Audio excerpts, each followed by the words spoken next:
The iPhone cycle that drove Apple shares higher this year is near its end, according to one Wall Street firm. Nomura Instinet lowered its rating for Apple shares to neutral from buy, citing the company's high valuation compared with previous iPhone cycles. We argue that the stock's gains for the iPhone X supercycle are in the late innings.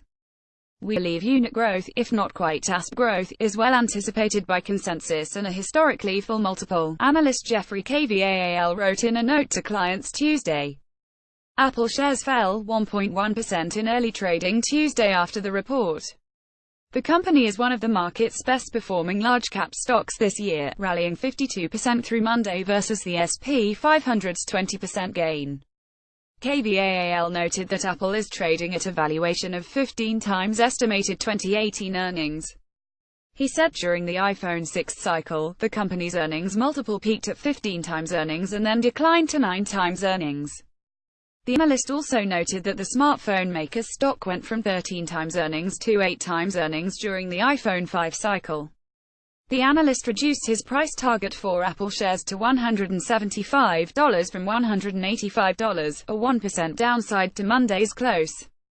Apple is certainly not the same company as it was 5 or even 3 years ago. The growth in its services business is a particularly notable departure, though hardly the only one, he wrote. We do believe Apple's improvements merit a richer multiple than in prior years, though marginally so. We do not consider any of these sufficient, either individually or in aggregate, to flout the historical precedent.